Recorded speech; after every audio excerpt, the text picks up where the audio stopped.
Relative atomic mass और atomic mass unit की बात करते हैं जी। रिलेटिव जैसे कि नाम से जाहिर है, यहाँ पर हमने किसी चीज को रिलेट करना है, और किस चीज को रिलेट करना चाह रहे हैं जी? एटॉमिक मास को, ठीक है। और जैसे एटम के मास को हम निकालते हैं और फिर ऐसा करेंगे कि एक किसी एटम को स्टैंडर्ड रखेंगे, स्टार्टिंग पॉइंट रखेंगे, और फिर उससे सबको कंपेयर करते जाएंगे। और इसके लिए जो यूनिट हम यूज कर रहे हैं, जैसे हर चीज का यूनिट होता है, हम सॉरी, हम पानी को जैसे कहते हैं कि 1 लीटर हम ले रहे हैं या 2 लीटर ले रहे हैं, इसी तरह से हम चीनी की बात करते हैं जी, हम किलोग्राम में इसको मेजर कर रहे होते हैं।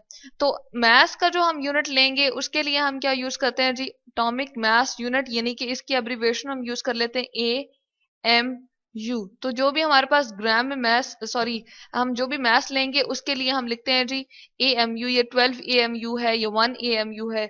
अब एक इस तरह से होता है कि हम कहते हैं कि एटम का जो मैक्सिमम मास है वो किस पे कंसिस्ट कर रहा होता है, वो किस पे मुश्तमिल होता है जी? एक तो शेल में उसके इलेक्ट्रॉन होता है, और न्यूक्लियस में जितने उसके प्रोटॉन और जितने भी न्यूट्रॉन होते हैं, यानी कि कोई भी एटम हम ले लें तो हम कहते हैं कि उसका मास जो है वो किस में लाई कर रहा होता है जी? उसके न्यूक्लियस में, जिसमें प्रोटॉन और न्यूट्रॉन होते हैं। अब एटम इतना बड़ा तो होता नहीं है कि हम उसको देख सकें या किसी पैन में डाल के, तराजू में डाल के उसका मास मेजर कर सकें। तो एक इंस्ट्रूमेंट बनाया गया जिसके अंदर हम उसको डालते थे, यानी कि एलिमेंट का मिक्सचर जो होता था, बहुत ज्यादा सोर्स जो होता था, उसको डालते थे और उसका मास मेजर करते थे। वो इंस्ट्रूमेंट हम देख लेते हैं जी। जी, तो ये है हमारे पास इंस्ट्रूमेंट जिसका नाम क्या है? मैस स्पेक्ट्रोमीटर, ठीक है। मैस को इसके अंदर हम मेजर करते हैं। यहाँ पर एक स्क्वायर सा आपको बॉक्स नजर आ रहा है, ये ट्यूब है, और यहाँ पर भी एक ट्यूब है, मैग्नेट इसके साथ अटैच है, और यहाँ पर एक डिटेक्टर है जी जो मैस को डिटेक्ट करके बताएगा। अब जैसे ही बोरॉन का मैस इसके अंदर रख के, या एलिमेंट का सोर्स जो है बोरॉन का सोर्स लिया और यहाँ पर रखा कैलिफोर्निया के अंदर, तो उसका मैस डिफरेंट आ रहा था, जबकि टर्की में किया तो उसका मैस डिफरेंट आ रहा था। तो जब इस पे एनालिसिस किया गया, साइंटिस्ट ने इस पे एनालिसिस किया, तो उनको एक टर्म इंट्रोड्यूस करवाना पड़ी जी, आइसोटोप्स। आइसोटोप्स क्या होते हैं जी? जिनका एटॉमिक नंबर तो सेम होता है। एटॉमिक नंबर चले हम यहाँ लिख देते हैं एटॉमिक, और नंबर के लिए मैं यहाँ पर NO लिख दूं, ठीक है। यहाँ पर हमने एटॉमिक नंबर ये लिख दिया।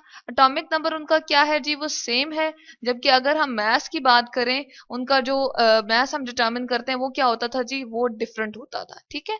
तो एटॉमिक नंबर उनका सेम होना चाहिए और मैस उनका, चले हम यहाँ लिख देते हैं, डिफरेंट होता है। इनको कहते हैं जी हम आइसोटोप, ठीक है। अब आइसोटोप, जब हाइड्रोजन के यहाँ पर बोरॉन को इसी तरह से देखा गया था, सॉरी, कैलिफोर्निया में एक आइसोटोप बहुत ज्यादा अमाउंट में था, जिसकी वजह से उसका मास यहाँ पर डिफरेंट आ रहा था। और दूसरा हमने देखा कि जो हमारे पास टर्की है, वहां पर डिफरेंट आइसोटोप जो था वो अवेलेबल था, तो उसकी वजह से उसका मास जो था वो डिफरेंट आ रहा था।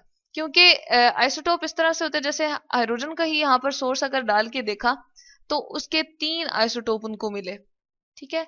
यहाँ पर एटॉमिक नंबर हमेशा हम यहाँ पर लिखते हैं लेफ्ट और डाउन साइड पे। अब तीनों के यहाँ पर देखें, ये जी हमारे पास प्रोटियम है, प्रो का मतलब होता है जी इनिशियल या 1, ठीक है। तो इसका मास 1 ही था। ड्यूट्रियम है ये इसका नाम, ड्यू का मतलब होता है जी 2, डाय से है ये, ठीक है।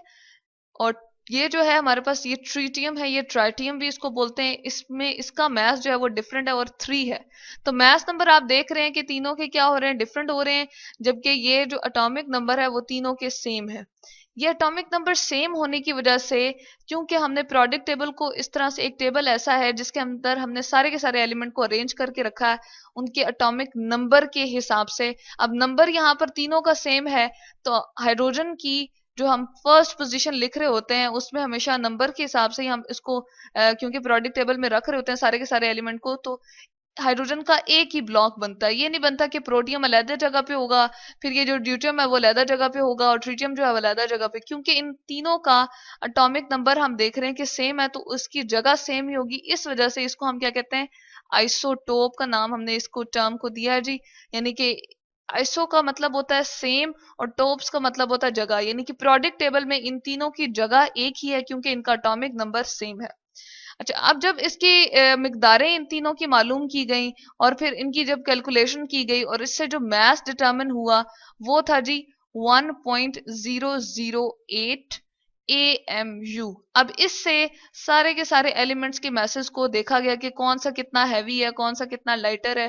ठीक है, तो क्या हुआ कि डिटर्मिनेशन हम करना शुरू हो गए मैस की। लेकिन क्योंकि ये पॉइंट्स में, फ्रैक्शन में है और ये गैस की फॉर्म में होता है हाइड्रोजन, इतनी आसानी से हम इसको अटेन करके नहीं रख सकते, तो एक और एलिमेंट लिया गया कार्बन, जिसका सोर्स हमने यहाँ पर डाला। ठीक है, और उसका ये डिटर्मिनेशन की गई कि उसके भी 3 आइसोटोप थे जी। एक कार्बन 12 होता है, एक कार्बन 13 होता है और एक 14। तो यहाँ हम 12 मैस के हिसाब से हमेशा लिखते हैं ऊपर, और ये हमारे पास 3 आइसोटोप आ गए, जबकि एटॉमिक नंबर तीनों का सेम होता है, 6, 6 और 6। ठीक है, तो ये जो 12 वाला हमारे पास आइसोटोप था, इसकी जी परसेंटेज इन दोनों, बाकी दोनों से बहुत ज्यादा थी, और ये थी 98%। ठीक है, और इसकी जो थी वो 1% थी, और इसकी पॉइंट समथिंग थी।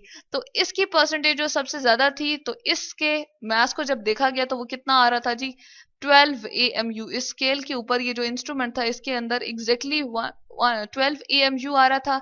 फिर इस AMU के क्या किए जी, पार्ट्स किए हमने। ठीक है, इस 12 वाले के जो मैथ्स हमारे पास आया है, इसके हमने क्या किए, 12 इक्वल पार्ट्स कर दिए, और फिर इसके एक पार्ट को हमने क्या कह दिया जी, ये इक्वल है 1 AMU के। और इस 1 AMU से बाकी सारे के सारे एलिमेंट्स के मैसेज को कंपेयर करना शुरू किया, और फिर देखा कि कौन इससे कितना हैवियर है। जैसे ऑक्सीजन को जब कंपेयर किया तो पता चला कि वो इससे जो है वो 16 टाइम्स हैवियर है। तो उसके लिए फिर क्या मैस इस्तेमाल किया गया, 16 AMU। ठीक है, इसी तरह से सल्फर का जब किया गया, या चले हम नाइट्रोजन का कर लेते हैं। यहाँ पर नाइट्रोजन का जब डिटरमिन किया गया तो वो आ रहा था जी 14 AMU।